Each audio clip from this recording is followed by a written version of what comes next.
So hello everyone, कैसे हैं आप सब लोग। My name is Mohammad Asad और मैं आप सभी लोगों के इस प्यारे से लेक्चर के अंदर स्वागत करता हूं। आइए आज हम स्टार्ट करने वाले हैं हर्शी एंड चास का एक्सपेरिमेंट। तो ये बेसिकली परफॉर्म किया गया 1952 के अंदर।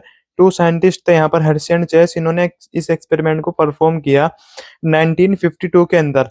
तो ये यही बताना चाह रहे थे कि जो मेजोरिटी साइंटिस्ट ये मान रहे थे कि जो प्रोटीन है वो जेनेटिक मटेरियल है, एंड कुछ साइंटिस्ट ये मान रहे थे कि जो डीएनए है वो जेनेटिक मटेरियल है। पर आज तो हमको पता है कि भाई जेनेटिक मटेरियल क्या है, डीएनए जेनेटिक मटेरियल है। तो इस टाइम पे इन्होंने प्रूफ किया हर्शी एंड चास के एक्सपेरिमेंट ने कि जो डीएनए है वही जेनेटिक मटेरियल है। इन्होंने यूज किया अपने एक्सपेरिमेंट के अंदर बैक्टीरियोफेज वायरस का।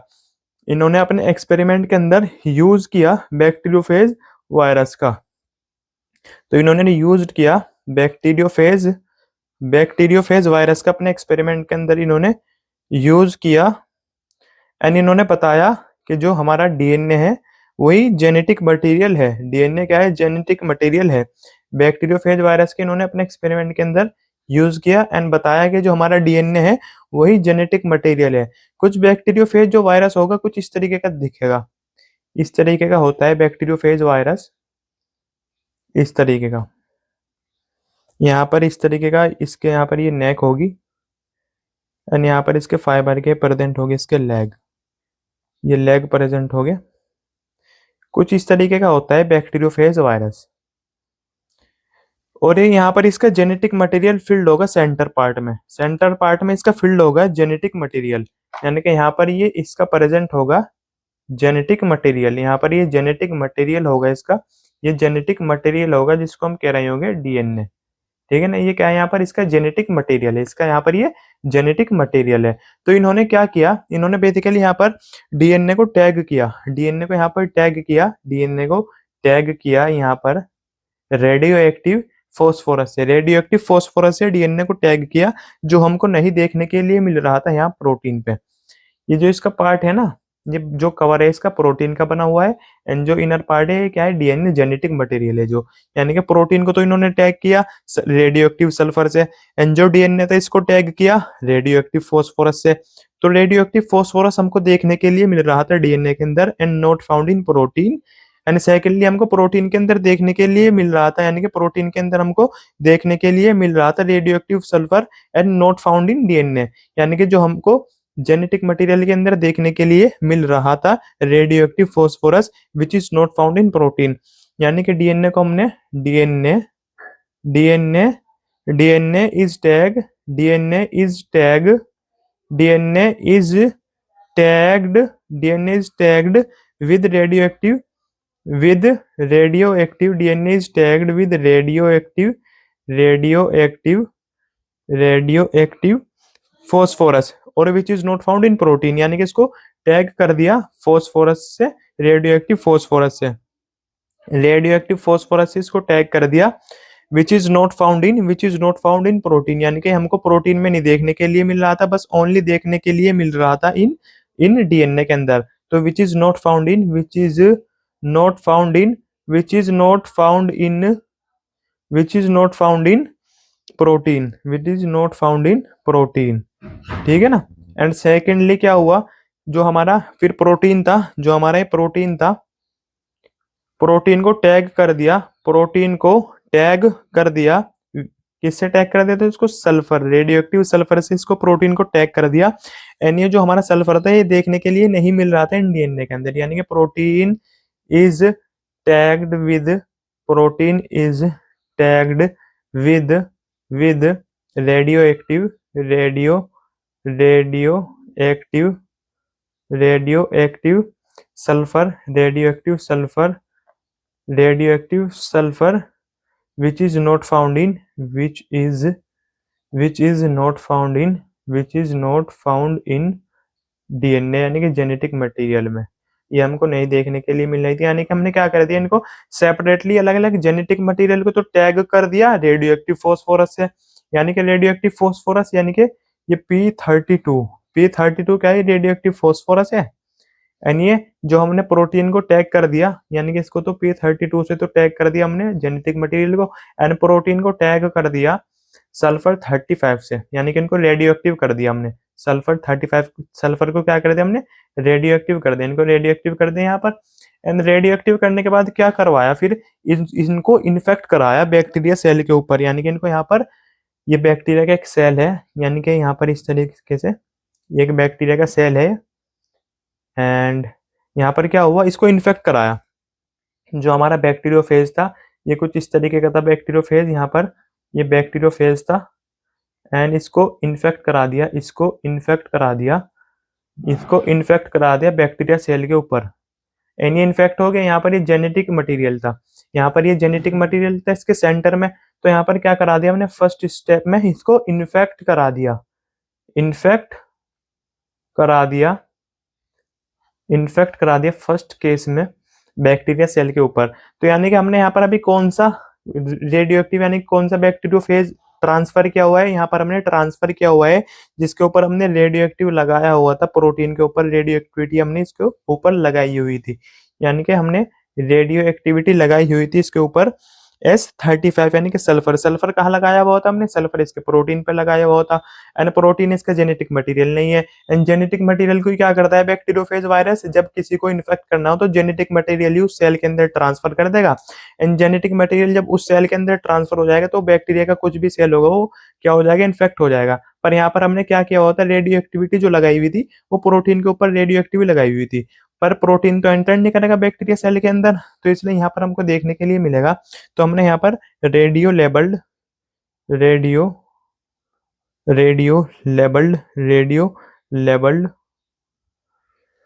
सल्फर 35, ठीक है ना, सल्फर सल्फर 35 से हमने इसको रेडियो एक्टिव किया हुआ था, जो इसका प्रोटीन था, ठीक है ना, जो इसका प्रोटीन था उसको हमने सल्फर से रेडियो एक्टिविटी लगाई हुई थी। पर जो इसका यहाँ पर जो जेनेटिक मटेरियल था क्या था, ये तो नॉर्मल था, इसको तो हमने कुछ छेड़ा ही नहीं था, इसके ऊपर तो हमने रेडियो एक्टिविटी लगाई हुई नहीं थी। यहाँ पर जो इसका जेनेटिक मटेरियल था वो बिल्कुल नॉर्मल था, वो बिल्कुल नॉर्मल था। ये क्या है, बेसिकली एक बैक्टीरिया का सेल है, ये क्या है, बैक्टीरिया का सेल है, बैक्टीरिया का सेल है। तो यहाँ पर क्या हुआ, जब ये इस तरीके से अब एंटर किसको करवाएगा, जो जेनेटिक मटेरियल होगा, यानी कि यहाँ पर ये एंटर कर जाएगा जेनेटिक मटेरियल बैक्टीरिया सेल के अंदर। तो हम यहाँ पर सेकेंडली हम क्या करवा देंगे, इसको ब्लेंड करवा देंगे, यानी कि थोड़ा सा घुमा देंगे, इसको थोड़ा सा घुमा देंगे, जिससे क्या होगा, जो इसका जेनेटिक मटेरियल होगा वो अच्छी तरीके से बैक्टीरिया सेल के अंदर एंटर कर जाएगा। यानी कि बैक्टीरिया का सेल है, ये एक बैक्टीरिया का सेल है। एंड क्या हुआ, यहाँ पर जो ये जेनेटिक मटेरियल था, ये बैक्टीरिया तो इस तरीके से उड़ करके यहाँ पर चला गया, यानी कि जो वायरस था, बैक्टीरिया सॉरी बैक्टीरिया कह रहा हूँ मैं, ये वायरस है, ये जो वायरस है तो चला गया, पर यहाँ जेनेटिक मटेरियल अपना अंदर ट्रांसफर कर गया है, जो जेनेटिक मटेरियल था वो एंटर कर गया। एंड जेनेटिक मटेरियल आपको पता है रेडियो एक्टिविटी किस पे लगाई हुई थी हमने, प्रोटीन के ऊपर, प्रोटीन जो रेडियो एक्टिव इसके ऊपर लगाया हुआ था वो चला गया, जेनेटिक मटेरियल नॉर्मल था वो एंटर कर गया बैक्टीरिया सेल के अंदर। फिर हमने थर्ड कंडीशन में इसको सेंट्रीफ्यूगेट कराया, यानी कि बहुत तगड़ी तरीके से इसको घुमा दिया पूरी बढ़िया तरीके से, यानी कि इसको सेंट्रीफ्यूगेट करवा दे। सेंट्रीफ्यूगेट हम इसके लिए यूज कर रहे थे वर्ड, यानी कि इस तरीके से किसी चीज को घुमा देना इस तरीके से।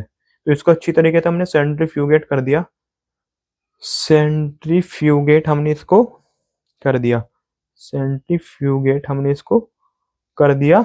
एंड फिर यहाँ पर क्या हुआ, जो सेल था ये इस तरीके का, ये एक सेल की बात कर रहे हैं हम, पर हमने टेस्ट ट्यूब के अंदर हो रहा था तो बहुत सारे सेल थे।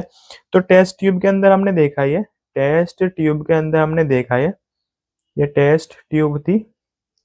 तो ये जो टेस्ट ट्यूब के अंदर हमने जब देखा तो यहाँ पर हमको कोई रेडियो एक्टिविटी नहीं देखने के लिए मिली, यानी कि यहाँ पर हमको कोई रेडियो एक्टिविटी नहीं देखने के लिए मिली। Radioactive protein is not found in bacterial fraction, यानी कि जो बैक्टीरिया का फ्रैक्शन प्रेजेंट है यहाँ पर, जब हमने सेंट्रीफ्यूगेट करा दिया बैक्टीरिया फ्रैक्शन बन गए, सेंट्रीफ्यूगेट कराने के बाद बैक्टीरिया के जब फ्रैक्शन बन गए तो बैक्टीरिया के फ्रैक्शन के अंदर हमको कोई रेडियो एक्टिव प्रोटीन नहीं देखने के लिए मिला। रेडियो एक्टिव प्रोटीन कहाँ पर चला गया था, इसके साथ ही चला गया था वो तो, ठीक है ना, वो तो जो रेडियो एक्टिव प्रोटीन था वो तो यहीं पर चला गया।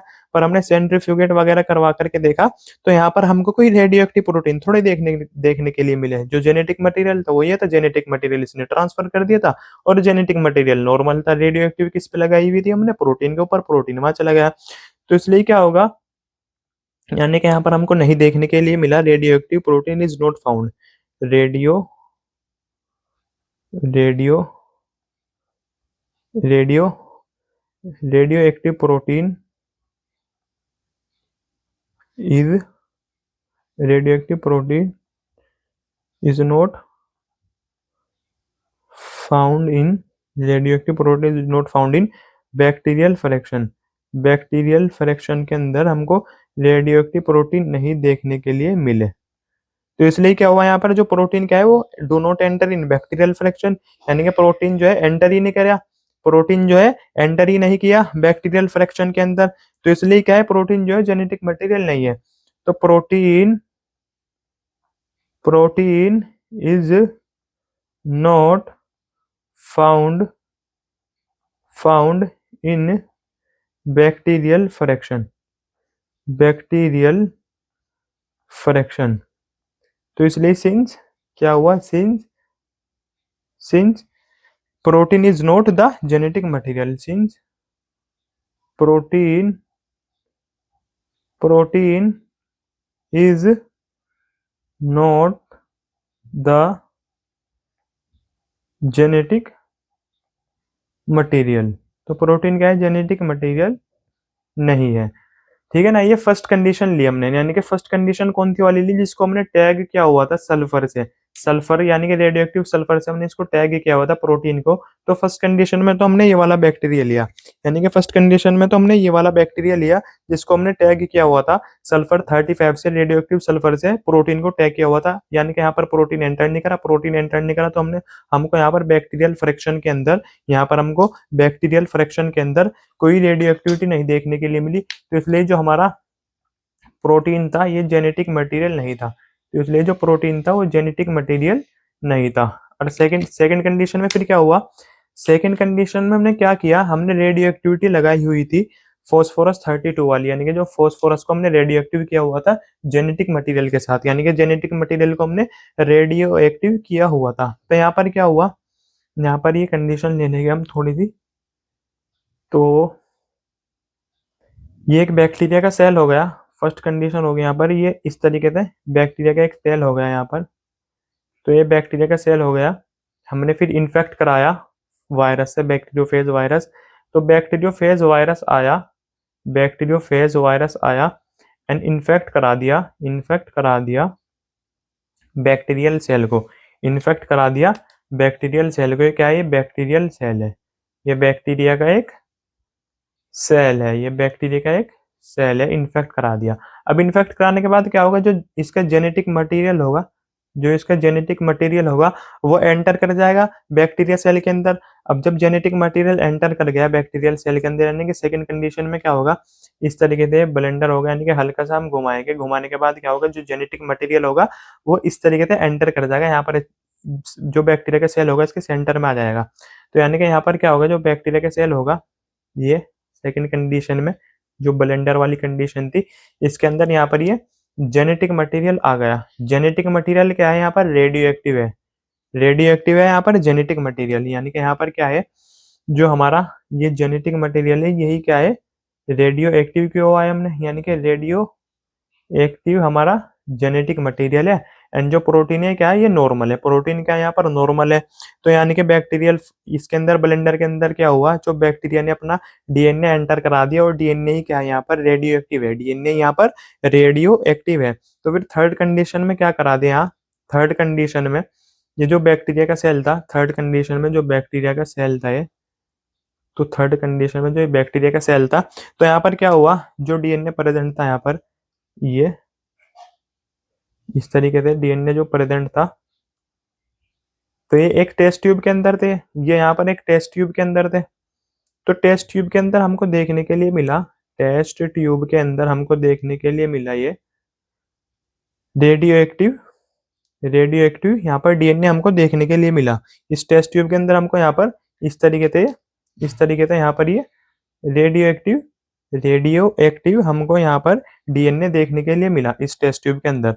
यानी कि यहाँ पर क्या हुआ, यहाँ पर क्या हुआ, यहाँ पर हमको देखने के लिए मिला radio radio active, radio active DNA, radio active DNA is radio active DNA is found, radio active DNA is found in bacterial fraction, is found in bacterial fraction. यानी कि जो रेडियो एक्टिव डीएनए था वो हमको देखने के लिए मिला बैक्टीरिया के फ्रैक्शन के अंदर। बैक्टीरिया के फ्रैक्शन के अंदर हमको देखने के लिए मिला रेडियो एक्टिव डीएनए। अब यहाँ पर अगर रेडियो एक्टिव डीएनए यहाँ पर देखने के लिए मिला बैक्टीरिया के फ्रैक्शन के अंदर, यानी कि जो डीएनए था वो एंटर कर गया बैक्टीरिया सेल के अंदर। जो डीएनए था वो एंटर कर गया बैक्टीरिया सेल के अंदर, क्योंकि हमने यहाँ पर डीएनए को ही रेडियो एक्टिव किया हुआ था। अब जब डीएनए को ही रेडियो एक्टिव कर रखा था हमने यहाँ पर, तो हमको डीएनए देखने के लिए मिलेगा रेडियो एक्टिव डीएनए, यानी कि डीएनए क्या एक जेनेटिक मटेरियल है। Since DNA enter the bacterial cell, जो बैक्टीरिया का सेल था उसके अंदर डीएनए एंटर कर गया बैक्टीरियल सेल। तो सिंस क्या है यहाँ पर जेनेटिक मटेरियल कौन है, तो since DNA is the genetic material, DNA is the genetic material, DNA is the genetic material. तो यही बताया हमारे अनइक्विवोकल प्रूफ जो दिया था, अनइक्विवोकल जो प्रूफ दिया था वो हर्शी एंड चेस ने दिया। तो यहाँ पर डीएनए जो था हमारा ये क्या था, DNA is the genetic material, DNA he genetic material था। तो इन्होंने हर्शी एंड चेस के एक्सपेरिमेंट में ही पता चला कि भाई जो डीएनए है वही जेनेटिक मटेरियल है, यानी कि जो डीएनए है वही जेनेटिक मटेरियल है। और इससे पहले जितने भी एक्सपेरिमेंट आए उसके अंदर हमको अच्छी तरीके से क्लियरिटी नहीं हुई, पर हमारे जो हर्शी एंड चेस का एक्सपेरिमेंट था ये अनइक्विवोकल एक्सपेरिमेंट था। इसके अंदर कोई भी ब्लेंडिंग वगैरह यानी कि कुछ गड़बड़ी नहीं थी। ये एक अनइक्विवोकल प्रूफ था, इन्होंने बता दिया था कि हाँ जो जेनेटिक मटेरियल है वो डीएनए ही है, जेनेटिक मटेरियल डीएनए ही है। तो आई होप आपके समझ में आ गया होगा। यहीं पर हमारा हर्शी एंड चेस का एक्सपेरिमेंट फिनिश होता है। तो आपको अगर कोई भी डाउट हो इसके अंदर तो आप बता सकते हैं कमेंट सेक्शन के अंदर, आपको कुछ ही टाइम बाद रिप्लाई मिल जाएगा। तो मिलते हैं नेक्स्ट वीडियो के अंदर, तब तक के लिए थैंक यू।